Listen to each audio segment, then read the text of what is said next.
उससे लटक के उतर जाते हैं। और दूसरी तरफ ये जो 4 आतंकी थे, ताज होटल की जो लॉबी वगैरह थी वहां पे अंधाधुंध फायरिंग कर रहे थे, गोलियां चला रहे थे, पोजीशंस ले रहे थे, और ऐसे करके इन्होंने 30 से ज्यादा लोगों की जान ले ली ताज होटल के अंदर। अब इसके बाद जो इनकी चौथी टीम थी, जिसमें इमरान, बाबर और नासिर थे, ये भी उसी पर्टिकुलर टाइम पे पैदल पैदल निकल के नरीमन हाउस पे पहुंच गए थे। और नरीमन हाउस की तरफ चलते चलते SBS रोड थी, जहां पे एक एक्सप्रेस पेट्रोल पंप था, वहां पे इन लोगों ने पंप लगा दिया था। और दूसरा पंप जो इनके पास था वो इन लोगों ने नरीमन हाउस पहुंचते ही, जैसे ये घुसते हैं पार्किंग एरिया में, वहां पे लगा दिया था। अब ये जो नरीमन हाउस है, ये 5 फ्लोर की बिल्डिंग है।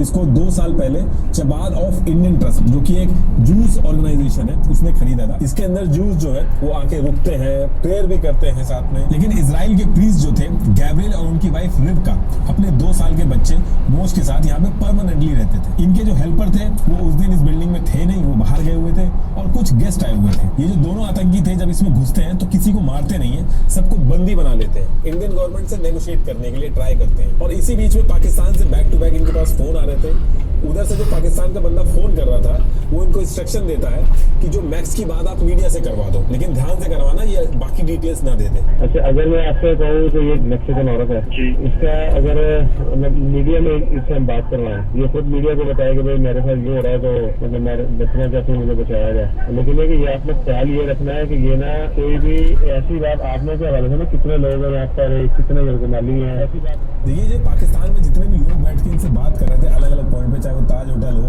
नरीमन हाउस हो, बाकी जितनी भी जगह इन लोगों ने फोन से बात करी है, वर्ड बाय वर्ड मैंने डिस्क्रिप्शन में लिंक दे दिया, आप चाहे तो उसमें भी कर सकते हैं। अभी जो आतंकी थे, इन लोगों ने नरीमन हाउस के अंदर तो बंदी बना रखा था, लेकिन आसपास की जो बिल्डिंग थी उस पर गोली चला रहे थे, हथगोले फेंक रहे थे, उसमें भी कई लोगों की जान गई। बहुत देर ये लोग ट्राई करते हैं इंडियन गवर्नमेंट से बात करने के लिए। इनफैक्ट इसराइल की जो एम्बेसी थी वहां पे भी फोन लगवाते हैं, लेकिन बात नहीं बनती है, तो ये लोग फ्रस्ट्रेट हो जाते हैं। नरीमन हाउस के अंदर ये लोग 9 लोगों की जान ले लेते हैं। अब इनका जो 5वां पेयर था, जो लास्ट पेयर था, अब्दुल रहमान, जिसको भी बोलते हैं, और फहदुल्ला, जो बोट लेके ओबरा होटल की तरफ गए थे, ये भी उसी पर्टिकुलर टाइम पे पहुंच गए थे। ये बोट साइड में लगाते हैं और ओबरा होटल जो था उसकी लॉबी में घुसते हैं। बुरी तरीके से ये लोग फायरिंग करते हैं। उसके बाद जो लॉबी थी उसके साइड में ही होटल का एक रेस्टोरेंट था, उसकी तरफ जाते हैं। करीब 50 से 60 लोग उस रेस्टोरेंट के अंदर डिनर कर रहे थे, लेकिन गोली की आवाज सुनते ही वो लोग जो रेस्टोरेंट का मेन गेट था, जो एंट्रेंस थी, उसको बंद कर देते हैं। लेकिन ये जो आतंकी थे दोनों, ये गोली मार के उसको तोड़ देते हैं। लेकिन तब तक अच्छी बात ये थी कि 50-60 ये जो लोग थे वहां से भाग जाते हैं। लेकिन उसके बाद भी 2 होटल का जो स्टाफ था, जॉर्डन और प्रदीप, इनको पकड़ लेते हैं, उनको धमकी देते हैं कि अगर आगे भागे